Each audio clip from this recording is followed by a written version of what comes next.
जब भी ब्लाउज की बात आती है तो सबसे पहले हमारे जहन में आता है कटोरी ब्लाउज। कटोरी ब्लाउज की कटिंग हमें किस प्रकार से करना है, सभी साइज के लिए आज अपने इस वीडियो में बताऊंगा।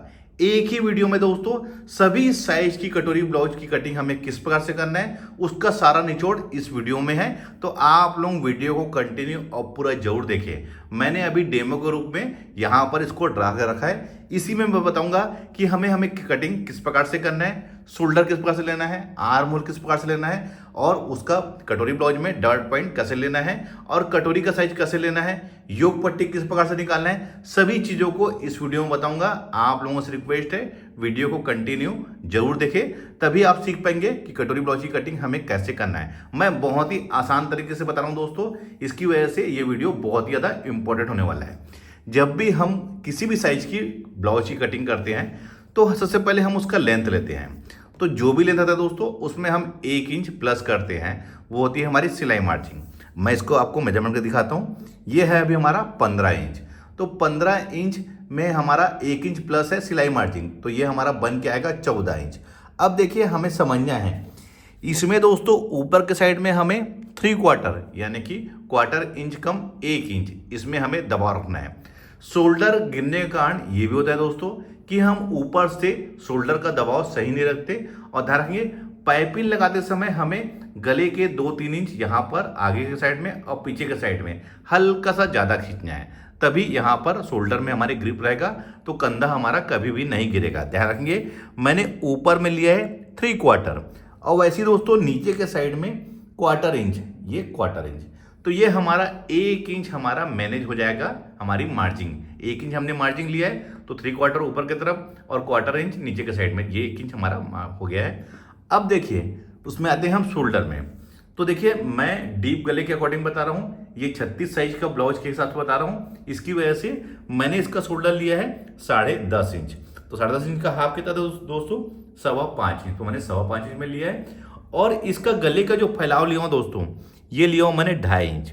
ध्यान रखेंगे 28 इंच 30 इंच इसमें हमको रखना है 2.25 इंच गले का फैलाव, और 32 इंच से लेके 40 इंच तक हमको रखना है गले का फैलाव 2.5 इंच, और 42 इंच से लेके जितने भी आगे का साइज का ब्लाउज है उसमें गले का फैलाव रखना 3 इंच, किसमें अगर हम डीप गले में ब्लाउज बना रहे हैं तब। अब इसके आर्म होल में तो देखिए मैंने आर्म होल इसका लिया है 6 इंच। 6 इंच में मैंने यहाँ पर बॉक्स बना लिया है। उसके बाद 36 इंच का हमारा ब्लाउज है, तो मैं यहाँ पर 36 इंच का 1/4 कितना हुआ दोस्तों 9 इंच, तो 9 इंच में यहाँ पर ड्रा किया है। उसके बाद मैंने 1.5 इंच इसमें मार्जिन रखा है। ये जो मार्जिन है दोस्तों ये वाला, ये फ्यूचर में अगर ब्लाउज हमारा टाइट होता है तो उसकी गुंजाइश के लिए मैंने यहाँ पर 1.5 इंच रखा है।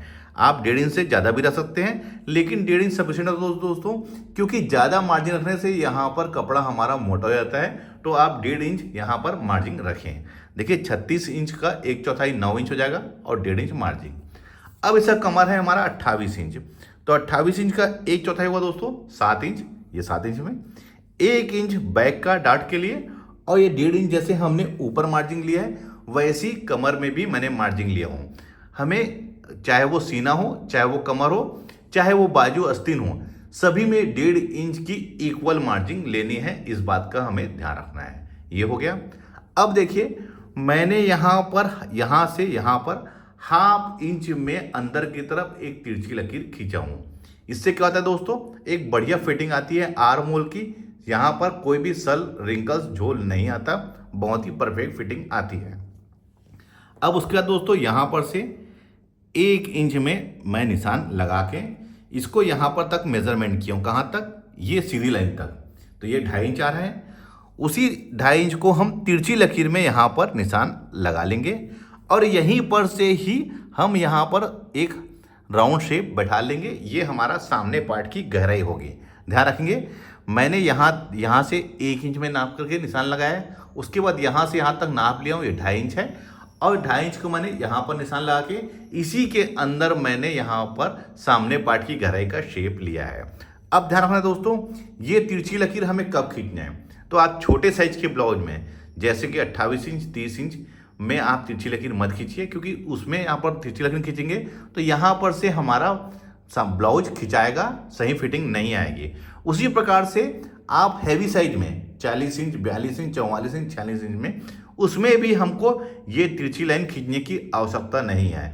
आप हमेशा 34 इंच, 36 इंच, 38 इंच इस टाइप के ब्लाउज में यहाँ पर हाफ इंच में तिरछी लकीर खींचिए। बाकी फार्मूला सेम रहेगा दोस्तों। देखिए यहाँ से 2.5 इंच में और यहाँ पर से 2.5 इंच में अगर हम तिरछी लकीर नहीं खींच रहे हैं तो। अब उसके बाद मैंने देखिए सीधी लकीर में यहाँ से लास्ट में लाके जहाँ पर 9 इंच में निशान लगाया है वहाँ पर लाके मैंने मिलाया है इसको। ये हमारे बैक पार्ट का ड्रा हो गया है आर्म होल का। उसके बाद दोस्तों हमें लेना रहेगा इसका बस्ट पॉइंट। तो देखिए 36 साइज का ब्लाउज है तो हमें क्या करना है दोस्तों, 36 को 4 से भाग दे देना है। तो वो कितना होगा हमारा 9 इंच। तो ये 9 इंच, 1 इंच उसमें प्लस करना है, वो हो जाएगा 10 इंच। उसके बाद दोस्तों यहाँ ऊपर का सिलाई मार्जिन, तो मैं 1.25 इंच सिलाई मार्जिन लेता हूँ। तो 10 इंच में 1.25 इंच यहाँ पर मैंने ऐड कर लिया है। तो ये हो गया हमारा ये 11.25 इंच, यानी कि 3/4 मैंने यहाँ पर स्टिचिंग मार्जिन को भी ऐड किया है। ध्यान रखेंगे हमें जो भी हमारा सीन है उसे 4 से भाग देना है, 1 इंच उसमें प्लस करना है। उसके बाद 3/4 सिलाई मार्जिन, इतना हमें प्लस करने के बाद ही हमें मेन बस्ट पॉइंट इसका मिलेगा। तो देखिए यहाँ पर 9 इंच मैंने 36 को 4 से भाग दिया है तो ये 9 हो गया, 1 इंच प्लस कर लिया और 3/4 हमारी सिलाई मार्जिन, तो ये कितना हो गया 11.25 इंच। तो 11.25 इंच में मैं निशान लगा के इसको सीधा खींच लिया हूँ। उसी के नीचे देखिए यहाँ पर मैंने 2 इंच में एक लकीर और खींचा है। ध्यान रखेंगे ये वाला हिस्सा हमारा बेल्ट निकलेगा। ध्यान रखिए जो 2 इंच के बाद का हिस्सा रहेगा वो हमारा बेल्ट बनेगा। देखिए ये हमने यहाँ पर बस्ट पॉइंट इसका इसी प्रकार से लिया है। अब इसका कटोरी का शेप हमें कैसे लेना है, कटोरी किस प्रकार से निकालना है, कुछ नहीं दोस्तों, यहाँ पर से हमें ये इस प्रकार से 2.5 इंच में निशान लगा के हमें इसको मेजरमेंट कर लेना है। जो भी आएगा, सपोजिंग ये वाला पार्ट हमारा 6 इंच आया तो आप 6 इंच में यहाँ पर भी मेजरमेंट कर लीजिए। उसके बाद यहाँ पर हमें ये गहराई से यहाँ 2 इंच में। ध्यान रखेंगे हैवी साइज का ब्लाउज है दोस्तों तो आप 2.25 और 2.5 इंच भी ले सकते हैं, लेकिन बाकी ब्लाउज में आप 2 इंच लीजिए। और यहाँ पर गले के साइड में मैंने लिया है 5.5 इंच में। यहाँ से इसको बढ़िया सा शेप मिला के इसको राउंड शेप ले लिया हूँ कटोरी का। अब जैसे ये कटोरी हमारी 6 इंच की आई है बन के, 2.5 इंच मैंने इस मार्जिन से यहाँ तक लिया हूँ, ये 6 इंच है तो 6 इंच का हाफ होगा हमारा 3 इंच। तो 3 इंच में यहाँ पर और यहाँ पर निशान लगा के इसका मैं मेन डॉट निकाल लिया हूँ। देखिए मेन डॉट, ये सही तरीका होता है कटोरी ब्लाउज कटिंग करने का। अब देखिए ये हम जब कटिंग करेंगे तो ये हमारा सामने का पार्ट कटिंग हो रहा है तो इसको हम यहाँ से कट करेंगे, कटोरी को ऐसे कट करेंगे यहाँ से, और ये बेल्ट को कट करेंगे। यहाँ से हमारी छोटी कटोरी निकलेगी दोस्तों। अगर आप लोग कमेंट्स करेंगे दोस्तों तो मैं इस छोटी कटोरी को बड़ी कटोरी में किस प्रकार से कटिंग करना है उसे भी बहुत डिटेल से बताऊंगा। जैसे अभी मैं आप लोगों को बहुत डिटेल से बता रहा हूँ कि हमें किस प्रकार से कटिंग करना है। अगर आप लोग कमेंट्स करेंगे तो मैं आप लोगों को कटोरी को किस प्रकार से कटिंग करना है, छोटी कटोरी को बड़ी कटोरी का इस्तेमाल, क्योंकि ये कटोरी दोस्तों जब हमारी कट के निकलेगी तो ये हमारा वेस्टेज जाएगा कपड़ा। हमें इसमें मार्जिन डॉट के लिए, जिससे कि सही तरीके से हमारा पफ बने, वो डॉट उसमें हम एडजस्ट करने के लिए कटोरी को बढ़ाएंगे। उसे हमें किस प्रकार से कटिंग करना है वो मैं आपको अपने अगले वीडियो में बताऊंगा। ध्यान रखेंगे ये वाली जो कटोरी हमारी वेस्ट होती है, इसीलिए मैं हमेशा कहता हूं आप लोगों से कि जब भी आप कटोरी ब्लाउज की कटिंग करते हैं तो पहले पेपर में करिए, उसके बाद उसको रख के कपड़े में करिए। उससे क्या होता है कपड़ा हमारा वेस्ट नहीं होता। अब कपड़े में कटिंग करेंगे दोस्तों तो ये वाला जो कपड़ा है हमारा वेस्ट होता है, ये हमारे कुछ काम नहीं आता। अगर मैं इसी को कटिंग करके इसी को ज्वाइन करूंगा तो इसमें अटैच भी नहीं होगा दोस्तों। उसके बाद इसमें कोई भी पफ नहीं बनेगा।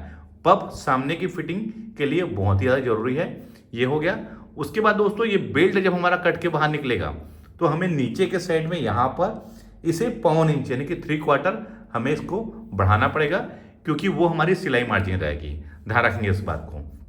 मैंने अभी आप लोगों को कटोरी ब्लाउज की कटिंग हमें किस प्रकार से करना है, कहाँ कहाँ पर से किस प्रकार से हमें मार्जिन लेना है, शोल्डर की कटिंग हमें कैसे करना है, आर्म होल की कटिंग कैसे करना है, कटोरी कैसे निकालना है, बेल्ट कैसे निकालना है, मेन डॉट पॉइंट कैसे लेना है, टक्स कैसे लगाना है, सभी चीज़ों को बहुत ही डिटेल से आप लोगों को बताया है। उसके बाद भी अगर आपको कन्फ्यूजन होता है तो आप मुझसे कमेंट्स में पूछ सकते हैं, मैं उसका भी अलग से वीडियो बना दूंगा। उम्मीद करता हूँ यह वीडियो आप लोगों को पसंद आया होगा। तो मिलते हैं अपने किसी ऐसी जानकारी भरे वीडियो में। जब तक के लिए take care. Thank you for watching. जय हिंद।